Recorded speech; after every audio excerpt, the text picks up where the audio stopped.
Good evening, maayong gabi, pag-usab, and welcome diri sa atong episode 5 sa Beyond the Gavels. Miss I, Ricky Ron Puspos here, alang sa atong SB Secretary updates, no? Together with us, ang atong co-host, murag gimingaw ta kay wala na ta naka-chika for the last week. Ato ang pinalanggang Vice Mayor, Honorable Vice Mayor Dirky Fontelo. Vice, may gabi. May Welcome gabi back. ha, Welcome back. may gabi ay no. Naka-skip ta og One Wednesday. episode, yeah. oo. Naka-skip ta kay doon na tay travel magod last week no si Miss I kita o kauban sa mga pila ka konsehal ni travel usab no. So munang we were not able to find a way gyud how to do it nga live bisag to Miss Leo unta no amo tag gisulayan bas wala gyud mo mahimo. Anyway, we're happy to be back. Maayong gabi sa tanan. Alright, welcome back unya akong sa atong gikaingon no. This is Beyond the Gavels, ang ato ang paghatod ganinyo sa mga panghitabo sa ato ang sesyon sa Sangguniang Bayan sa Sibulan, because again, as we have always been mentioning, that we have a working sanggunian and that we would like to share it with you sa ato mga kaigsuunan, ilabi na sa atong mga lungsuranon ug atong mga Sibulanon nga tuwa sa halayong lugar nga gusto gihapon nga mahibalo ug unsa ang mga panghitabo dinhi sa ato ang pinalanggang lungsod sa Sibulan. So Vice, you were out for pila ka days, no? Nya, ako, I was out as well, but unahon tikaw pagpangutana, kumusta man to? How was your experience, Boracay experience? Yeah, netabo ra nga. It was actually a Philippine Councilors League event, no? Pero being the head of the Sangguniang Bayan, I am still part of the Philippine Councilors Yes, League, no? Ang ilang venue nga napili for that was Boracay, no? So dito ta. It was actually my third time na dito, no? I was there 1991 pa. Nakaadto nako, no, sa Boracay. Dili pa kayo sa 1991, develop. wala pa to, kuan pa to kayo, no. Dayon in 2018 was the last time that katong karon, no. It was a nice experience, maayo man nga lugar, but I noticed something, no. Nagkaroon kayong tao. Grabe ra. Unya murag na over ra ang population. Ako ra ning own opinion, no. Murag na sobraan ra kadaghan ang turista. Grabe ra. What's in Boracay ba? Daghan mo jud kay mo adto ma-congested man gyud siya kay mga visitors, no? From all over. Well, kay balo naman ta nga murag man tingali na top notch number 1 yun nga destination, no. Kasunod na siguro ng Siargao o Panglao, Bohol, no. Boracay gyud mo na ilhan gyud kayo. As well as Samal Island tingali, but Boracay gyud. So makita nimo nga naa gyud dito ang daghang kay turista, no. Grabe gyud kayo. Unya para na ko murag na overly populated na. The last time that I was there in 2018, it was 2 months after katong gisirado ni President Duterte. It was 2 months after that. So, limpyo ka ito at the time. Dili ni ako pag-unsa, pero when we were there last week, ako nabantayan nga na napoy lumot ang dagat ay. Yeah. Na napoy lumot. So, kadi usay masubraan na to ning kalikupan ba, murag yung naipikto. However, to their credit also, the beach is very clean. Limpyo yung kayo ang lapyahan. They're very strict kanang no smoking. No smoking, no drinking along the shorelines. No drinking along the shorelines. Unya, naman ko yung nato ato, no, si Councilor Dingdong Ang, Councilor RJ Magkirigo, si Councilor Dino, o si Councilor Mark, no?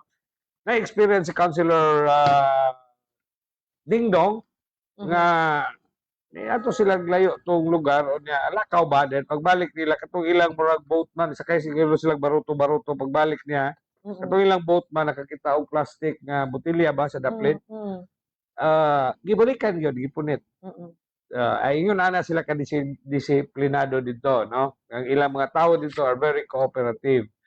Conscious kayo sa kining muna pagpaproteher sa kalikupan. Yes. Because they had a taste of how it is nga siradan, because murag in a way naa sila yung mga na-violate ngali sa environmental program sa ato ang gobyerno. So hopefully kana bangingon ana hospitality wise ilahang tourism program very high-end hotel, no, mga high-end hotels dito, mga 5-star gyud nga imong makita na dito, no? So we had a little taste of that, no? Good food. But I was impressed more on how they do their system, no? Let's give credit to them, no? Sa ilang paggobyerno dito sa Malay o sa Malay, Aklan. Malay is a municipality nga naa ang Boracay, part ang Boracay. Ang ilang system dito sa on how to handle tourists. Kuan kayo kanang lito mo palit kag ticket, dala na ng pedicab, organized ka. boat, and everything, no? Dala na tanan. So easy. Ang transfers, they call Ang that transfers, yeah, yes. transfers. Onya, in Boracay, they're using kuan, e-trikes. Yes. Electric tricycles. Walay gasoline. Walay gasolina gyud, walay pollution. Although onya kuan, bayad na tanan nimo. Usa ka bayad na nimo, bayad na sila tanan. Kaya wag gid po mangubrag extra. Unya sunod sila kayo bahig. Ingon na ang ilang sistema dito. So, usas mga I think no gipangandoy sa uban po mga lugar nga ang ilahang puhunan mo ang turismo, no, especially sa economic development nila, ang ilahang puhunan turismo. And of course Sibulan namo gutay ginagmay pod diri nga programa sa turismo. So how we also wish that we can also imbibe the same kind of cooperation and support and bitong environmental awareness. Yeah. Daghang trabaho ang mga tao dito ay. Everybody is earning. Everybody is earning. Pananglit sa katong crystal kayak. Yes. Crystal kayak kanabang baruto-baruto nga crystal nga makita nimo ng dagat ug musakay ka. Crystal, they call that crystal kayak. Ang rental ana is 150, mga 30 minutes ra. Yes. 30 minutes ra, 150 pesos dayon. No, naapot tong ilahang Sandcastle. Naapot tong Sandcastle na markang Boracay, pa picture ka dito, you pay. So they earn. Daghang na maligya ay dito kanabang mga galako ra kanang na maligya mangga. Yes. Mangga hilaw with uyap. Yun na. They earn money. Daghan.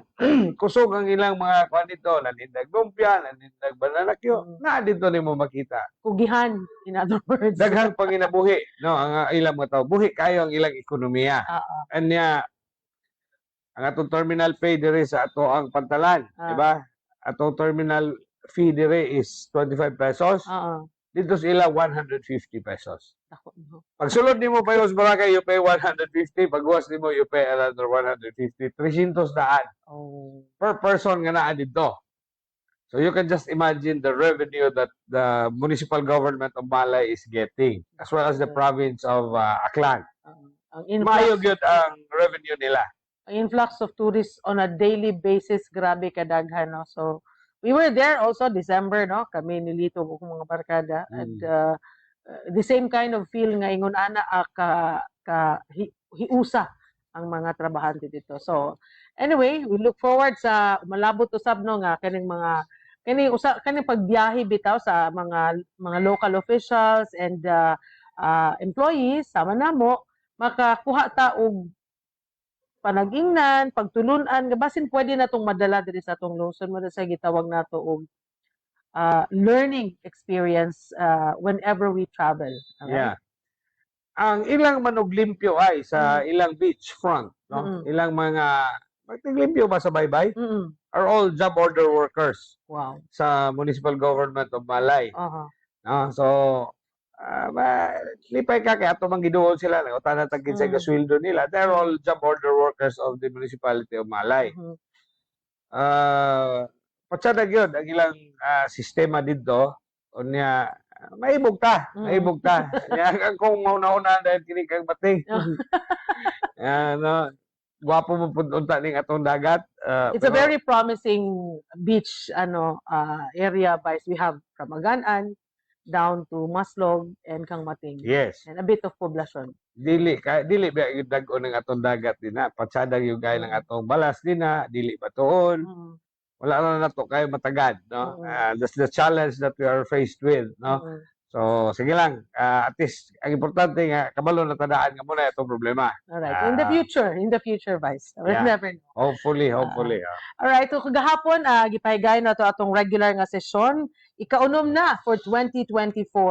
Unya, pipila ka mga topiko, dili kayo daghan ang ato ang nahisgutan, but we made sure ang Sangguniang Bayan sa lungsod sa Sibulan nga mahisgutan kini alang sa pagduso niini ug ang pagpatuman unya niini pon. So first Vice no, aduna tay gitagad sa under the Committee on Public Utilities and Facilities tungod kini sa awhag ni sa letter dated atong January 15, 2024 from Honorable Jose Abiera, our municipal mayor, nga gi-address sa Sangguniang Bayan, requesting the Sangguniang Bayan to enact an ordinance prohibiting tricycles, pedicabs, and motorized pedicabs to operate along national highways in Dumaguete North Road and Diversion Road in the municipality of Sibulan.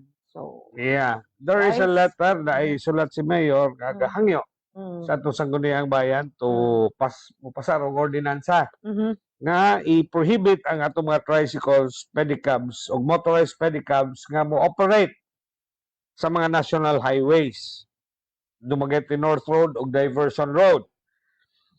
This is actually in compliance, according to the letter, this is in compliance with the DILG o DOTR, Department of Transportation, Memorandum Circular Number 1, Series of 2017. So, gi-forward na po ni Mayor Dere paingon na to, no? Now, laktod istorya, ang DILG o ang DOTR nag-ingon nga dapat magpasar ng ordinansa dinhi nga i-prohibit ang pag-agi sa atong mga pedicab sa atong highways. Now, this is a bit controversial, wala pa man na pa ni sa committee level ron, no? There is in fact a scheduled meeting kaganina, no? Kaganina with the various tricycle operators or drivers para nga maklaro ug unsa po ilang opinion, no? O sa ilang take ni aning ato ang niining memorandum sa DILG o sa DOTR. Now, ang pangutana ni ani is applicable ba din nato? Correct, no? Applicable ba din nato, no? Given the scenario din sa ato ang lungsod, no? Nga kadaghanan nato gasalig og pedicab, no? When we travel to the city of Dumaguete, we're just 5.5 kilometers away from the Dumaguete. Unya di man ni nato ikanigar nga komportable gyud og magpedicab ka kay pila ra may pasayeros pedicab larga na dayon. Ihatod pa kasi imong balay. Door to door delivery. Door to door. Unya, there is one issue also. What happens now to the residents of Ahong? Look and Ahong. Nga San Antonio. San Antonio nga gikan kas poblasyon. Paingon dito wa may laing alagyan, highway ra man gyud. Exactly. Yes. Unsaon man na ron og madili na to og atong i-prohibit ang mga pedicab dinha. Dili kayo murakili kayo applicable sa atong sitwasyon ang kini nga kuan, no? Kini nga memorandum. Na wa pa ta kahibalo og sa development sa meeting ganina, but naka-istorya naman tag pila ka pedicab drivers. Ingon sila nga saon man na pagbuhat, asa man mi moagi nga wa may di pa pwedeng moagi sa dagat. Skyway po. Apoy skyway, highway ra man gyud. In going to Dumaguete, it's always practical nga while there are multi-cabs, mga easy ride but dili man nato ikanigar gyud nga daghang gasakay og pedicab because of the convenience that it can give them. Correct. Oh, it's the easiest and the most favored, if not the most favored mode of transportation. Yes. So manang malibog ta ba ug unsaon ni pagtrabaho, no? Ang ako ra pong gikatingad-an nga 2017 pa man joint memorandum circular. Sa to pa natulog ni siya for how many years? Quite a while. 6 years. 6 years. 6 years. Kanong gibuhi naman po ni Ron. No, natulog naman siya. We're okay with it, no? Unya, ang realidad nato diri ka kinahanglan gyud tag pedicab. Unsaon man na to ba? Unsaon man na to? Dili applicable gyud, no? Ako ra ning personal opinion, no? I'm sorry if I medyo muratag while this is probably maraming balaod actually, but dili man pud all the time nga insakto ang balaod. Ug madili applicable, why apply it? Correct. Yes. So kaganina, Vice, it was the second round nga gipatawag sa Committee on Public Utilities and Franchises ang mga toda nato kaganina. The last time it was a public hearing composed of the different sectors, education, the market vendors, ang mga pasahero, and our todas, especially ang mga subdivisions nga diin ang mode of transportation sa paghatod gid sa atong mga kaigsuonan munupyo dinhang nagkalain-laing subdivision sa Sibulan, pedicab sa gyud. Yeah. So dinhito sila, but it was suggested nga ang ubang toda operators nga wala naka-attend that time gipatawag pod gaganina. So excited pud ta nga makadungog sa habig sa mga toda ug ang committee report nga ihatod sa Martes mo Vice. Yeah. So maghulat ta diha na. Well, we can probably give you an update on sa next episode, on next Wednesday. No, but Mona Roy, we're faced with that kind of situation now. There is a memorandum, 2017 memorandum, nga mo lagi na i-prohibit no ang mga pedicab sa highway. Akong humble personal opinion dili ni applicable sa municipality of Sibulan because of our situation nga dependent kay ta og pedicab. Correct. Dependent kay tag pedicab. Okay. Vice, before we move on, atong pasalamatan ning mga nagtan-aw nato karon no. May gabi no ni, of course, ako ang number 1 fan. Si Lito Boy is watching, si June Kwal, si Girly Diputado, si Consel RJ Bangkerigo, thank you for watching. Consel. And Ayaw si gabi. Dr. Roulette Cordevilla is also watching. Ningon siya, good evening to you both. Doc, maayong gabi diha kanimo. Thank you for watching. Si Jemray Luke Limbaga, good evening po. Maricel Zapanta, ang ato ang mismong MLGOO, si Mr. Reynold Pasikaran is also watching. Murag, Reynold, may gabi. Mr. Pasikaran, may gabi. Makahatag po gas imuhang gamay opinion. You can actually, pwede ka mo nga mo input no sa inyuhang mga thoughts, inyong mga panguna-una kabahin sa among gihisgutan. We can actually bring it up sa sunod nga session po kung aduna mo. O bisan karon madiskussan nato. Si Ma'am Yen is also, Ma'am Yen Deso is also watching. Si Mrs. Mila Digalado is also watching with us. Si Maritos Monte is watching diha sa Tubtubon. Good evening, Vice and Miss I. Ningon si Sir Reynold. Bubok Ablay is also watching. Konsehal Bubok Ablay, no? Kagawad Bubok Ablay sa Tubtubon. Sana sa itong maabtikon kayong barangay official din na sa Tubtubon. Alright, so again, this is Beyond the Gabos, the SB Secretary update sa lungsod sa Sibulan, wherein we bring you the chronicles of the kining ato ang pagpahigayon sa atong sesyon. Din ang mga topiko, ang atong hisgutan dinhi, ang atong panagdiskusyonan, mao ang mga migula sa atong order of business, mga request for enactment, mga resolutions and all, nga makahatag pod og pagtagad sa mga mulo sa katawan ilabi na sa atong lungsod sa Sibulan. So salamat sa inyong pagtan-aw. Si Mr. Ernesto C is also watching. Si Jessa Puspos, ako ang sister-in-law sa Santander. Roy Agit, Konsehal Roy Agit sa Magatas. Konsehal Roy Agit, naglantaw po diay, no? Yes. May gabi dia Iroy. We have many viewers, Vice, and we are increasing, increasing ang atong viewers karon. Salamat kayo. Please like and share sa ato ang Beyond the Gabos. We're airing live every Wednesday dinhi sa ato ang of course sa buhatan ni Vice Mayor Dirky Fontelo. We also have Joy Yuliaran, ang ato ang staff sa HR. Si Ami Bagtindon Flores, good evening po. And Michael Bluza, good evening, Ma'am Ayan Bay. Si Ma'am Gwendolyn Agit is also watching. No? Si Gwendo. Salamat. Salamat kayo. So, si Vice Mayor and of course, inyo ang ubos nga higala si Miss I, maghisgot-hisgot, kulo ka bildo ta, matag adlaw nga Miyerkules sa gabi. Bisan sa jutay nga oras nga among gipangayo diha kaninyo, aron sad kamo makahibalo nga, again, we have a working sanggunian and we will bring you the good news and maybe not the good news all the time, pero kining mga hilisgutan adunay kalambigitan sa atong pagpadagan sa atong lungsod sa Sibulan. Yes, bye. So, let's move on to another topic nga gidiskusyonan kanato. Ang kining usa ka how do you call it? Measure unta, usa ka balaodnon nga buot unta ipalabang. Ang author ani is si Konsehal Tony Renacia. Ang pagpailalom sa mga barangay tanods unta under the leadership of the Chief of Police sa lungsod sa Sibulan. So, Luis Vice, elaborate on this. Yes. Murag yun po din siyang may bawal.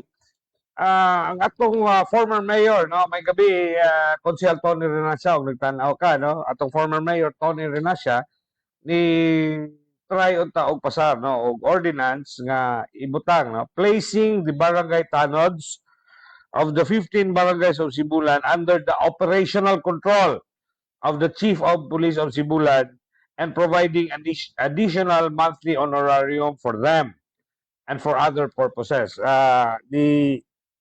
Ang balaod doon nga sulay og pasar ni Councilor Renacia nag-ingon unta nga ang atong mga barangay tanod sa 15 ka barangay will be under the direct supervision and control of the Chief of Police.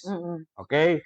Kung first. Second, ang iyang proposal nga tagaan sila og additional honorarium monthly. Monthly honorarium. Ang iyang suggestion actually was 300 pesos lang now to add sa ilahang honorarium what they're getting from the barangay.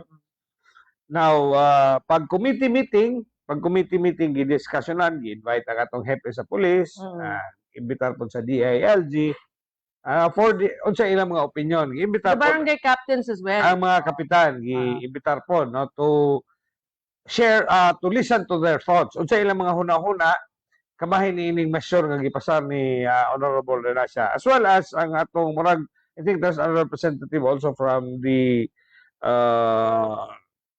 local finance. Local finance. Yes. Okay. So, ilang na discussion na dito. According to the report, nihatag og opinion ang pulis, ang atong hepe sa pulis, si Chief Dakot-Dakot, nihatag og opinion nga murag dili kayo insakto nga ang mga barangay tanods will be under his supervision and control. Matod pa, according to the report, ang report nga gipadangat ni Councilor Mark Mangkirigo, kay sabay chairman sa committee nga nagtanaw ni ining proposed ordinance, ang atong hepe sa police, no, niingon ko no nga murag dili insakto nga under sa iyang supervision. Pagkangalan na daan nga barangay tanod, it should be under the supervision of the punong barangay. So mao na, no. So pagpangayon nila opinion pod sa atong DILG, mao pod ang sulti, no, nga the barangay tanod should be under the supervision of the barangay captain. No, so mao na. Now ang next is kabahin sa honorarium, no, nga 300 pesos proposed amount nga gilayhan unta ni Councilor Renacia. Ang tubag sa atong local finance committee nag-ingon nga dili na necessary nga tagaan pa sila og 300 monthly. Why? Because the municipal government has already allocated through financial assistance sa atong mga barangay tanods every December. Every December to the tune of around 800,000 pesos. There are a little over 200 barangay tanod sa atong mga kabarangayan. So roughly makadawat sila og mga 3,000 pesos every December. On top na sa ilang. On top na sa ilang honorarium. Agi nagmurag pahinungod sa ilang serbisyo kay aminin mo ang atong mga tanod sa mga ay gagmay ra gyud itaw kay nag-honorarium sa mga barangay. Correct. Tag sa kalibo na gani below 1,000. Ang ilang serbisyo gihatag igo-igo biapon. Now, mao nang agig pagpasalamat sa ilang serbisyo ang atong local government unit, ang atong munisipyo ni gahin og jutay nila nga pag pinasko lang. Palipay kada Disyembre. So, ang nasabutan dito nga tingali magpasar na lang laing ordinance nga increase na lang ang financial assistance. O increase na lang para nga musibo sa 300 a month nga gi-suggest ni Councilor Renacia. Yes. At the end of the discussion, isulay o taghangyo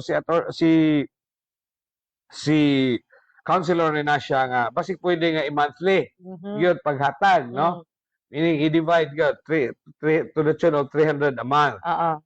Atong being the presiding officer, atong ipangayo ang opinion sa ato ang ABC president, atong liga ng mga barangay president kay siya may suwito ug unsay murag pleasure ba sa mga kapitanes, no? Ningon man si atong ABC president, no, may gabi barangay captain ay Mafe Bolagaw sa Tubigon, no? Ang iyang opinion is that mas maayo rag aris Disyembre kausahon ra. Kaya mas Kausahon klaro, ra kay klaro murag ko na, mabulto ba? Mabulto klarong magamit dako og yung Pasko. Mo to iyang opinion. Besides, as an afterthought, ako na po ko nga mas murag maayo po doon. Ngano? Tedious biyaya og kada bulan. Correct. Kay 300 pesos ra unya maggama tag payroll ni ana mo ari sila dinhi yan sila sa layo unya ila makuha 300 pesos lang. Dili kayo practical. So in fairness to Honorable Renasa, he succumbed na. Nga okay ra siya. Okay ra. Ang importante nga lami ba kay na try pod og discuss, no? Na try og discuss. So in short, the recommendation of the committee is just to strike it down. Dili na to ipadayon nga ordinance. Unya, tinuig lang gyud ang paghatag na hopefully i-refer man to sa Committee on Local Finance through the Honorable Mayor. Yes. Ug naay dugang budget silang ikahatag, posible nga madugangan ang ato ang financial assistance nila matag bulan sa Disyembre, no? Unya, katupong murag nakahisgo to si Konsehal Mark Bangkerigo Vice nga usa sa mga rason nga dili buot pud usab ang mga kapitan nga i-under sa supervision sa kapulisan kay kung ma-under na sila unya part-time mangud lang sila unya magabi unya they're also working base unya og makompel sila nga musunod sa mando sa atuang hepe sa kapulisan, but again dili magyud na siya feasible pagkangalan nga sila appointed by the barangay captain. Alright? So, good evening din si Kapitan Marilyn Monencillo sa Maslog is watching. Si Attorney Dino Tanoy from the US of A is also watching. Maayong gabi. Si Berna Isinberger dinha sa Lupa, sitio Lupa sa Barangay Luok, Amusilingan is also watching. Good evening, Bisay and Vice Mayor Fontelo. Si Jan Marie Banzon, good evening po ninyong duha, VM Kider and Ma'am Ay, si Gwendolyn. So, ubay-ubay, no? And si Consiel Dennis Omoso is also watching, and si former kapitan nato Jean Mercy Regalado sa Aganan is also watching. May gabi diha. May gabi Kap, no? May gabi po di Dicho, no? Di Konsehal Dennis Omoso ang ato ang abti kayo nga konsehal din ha sa gikan sa Barangay Bulok-Bulok, no? Muna siya Roy, one of the more active councilors. May gabi siya. Good evening, Sho, and give our regards to Kathleen. I hope she's doing well. Ha? Bitaw, okay, murang na konto gamay.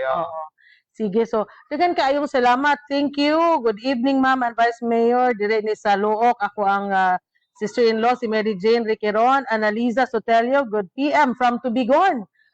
So, our audience is already increasing, no? Vice, hopefully, makahisgot-hisgot pag kita. You can actually, pwede mo, kung naamoy mga concern nga pwede na ma-actionan or naan mo gusto nyong ihatod sa Sangguniang Bayan through Vice Mayor Dirky Fontelo, ano ba nato mga sakop sa Sangguniang Bayan, pwede ninyong i-message din nato sa ato ang Facebook page para ka na mahatod o madiskusyonan nato din kini kuno ka bildo pagpahibalukan ninyo that we have a working sanggunian and that we are open sa inyong mga suggestions and your questions para Vice, usan is mga gikinahanglan nato nga madungog kay dili everyday sila pwedeng makabisita nimo. Makaari diri sa lungsod. So through the social media and Facebook, you can actually reach us. Yes. Amo naman kung gitry gani nga ang ato ang session can be heard in the public market. Yes. Doon na tayo speaker dito para more or less makadungog sila kung sa discussion din kay budlay po ning gipili ta niya palingkuron ta din sa Sangguniang Bayan niya. Kayon pa lamang silang wala tayong gibuhat, no? We're very proud to tell you that you have a working Sangguniang Bayan. Nagkalain-lain may kulor sa politika pero wala gyud sa amuha ng maglalis. We debate, yes. We have different opinions, yes. But we were able to civil to each other and we laugh about it. Kung sa magani among mga disagreements, no? Being the presiding officer, I'm happy nga ingon na ang nature sa atong mga incumbent karon nga mga But opisyal you're sa doing a lungsod. good job, Vice. Maayo kayo mo preside si Vice, no? Whenever Kay na kauban mo medyo, dere ha. dili Ikaw ha. inig medyo murag mainito na gani kayo ang diskusyon. O, recess at para Yes. murag mahulong ang tension. So, that's a good way also nga. That's a good sign of being a presiding officer. So, Vice, congratulations on that. Teka, Thank you. Annalisa Sotelio, good PMMI and Sir Dirk. Good evening ninyo. Salamat kayo sa iyong pagtanaw. We hope no every Wednesday makahigayon mo sa pagtanaw while you are watching o bisag na siguro nga nihapon mo para usab mo makahibalo nga naa ni mga measures gipalabang ato ang Sangguniang Bayan, naa ay request si Mayor sa Sangguniang Bayan. So kini tumuog tinguha nga mapaabot diha kaninyo ang serbisyo sa lungsod sa Sibulan. Right? Yes. So daghan kayong salamat. We have to end this live Yes. program tonight. Ang among gisaad kani bisan 30 minutes lang but murag lapaw man tas 30 minutos no. Salamat kaayo sa inyong pagtan-aw and please share it sa inyong mga kaigsunan, mga circle of friends who have Facebook accounts that we have this Beyond the Gavels program airing live every Wednesday ang SB Secretary Updates wherein we bring you the good news and the work of the Sangguniang Bayan of Sibulan. Vice? Yes. So, Mona, we're here Wednesdays, 7 p.m. 7 p.m. Hilabaw taga Mayron. We had a little technical problem, no? But sulbad naman, no? We'll be here right after dinner every Wednesday, no? So, manikamot kami and dili ra kami kay basig mabalaw mo tanaw namo, no? In the next episodes, you can expect that we will have all our ang atong mga kaubanan usab nga mga konsehales atong imbitaron dinhi if they can sit in with us and we would be very glad to have them. Murag next week, Vice, murag mo na mahitabo because I will be out for you'll be out. Okay. Secretary's seminar in Mindanao. So, you have a scheduled trip Yes. po day. Nana po tayo Kini biyahe. magong trip, no? Well, it's admittedly it's a bit expensive pero learning man gud siya daghang tag makatunan Yes. there updated ta sa mga latest memorandums especially sa DILG sa DBM so we will know how to go about sa among trabaho kay daghan matag dili usay mabalaan gud no o maka-attend tag mga inguna ng mga seminars makabalo ta nga mo na ni mga latest nga pamaagi no ang usa sa mga topiko nga atong hisgutan ato sa among panagtigom sa mga secretaries to the this is actually called PLESES, Philippine League of Secretaries to the Sanggunian.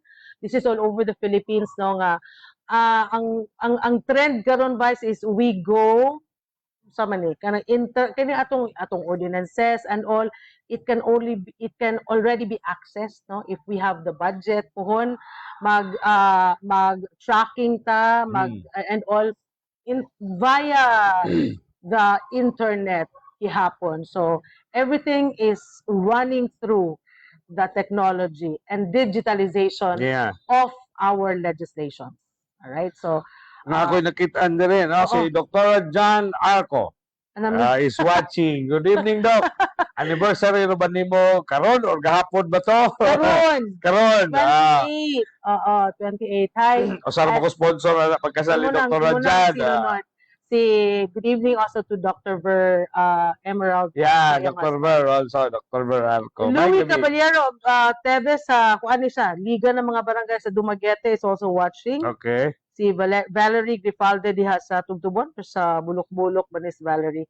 And Araceli Tortal, our staff. Thank you so much for watching. Napo din no? Nakita nako na atong amigo sa National Bureau of Investigation, no? Si Edo Trasmonte, Ed, may gabi din ha. Thank you for watching. Napo din akong karaan kayong amigo si Kenneth Villaluz. Mr. Kenneth Villaluz.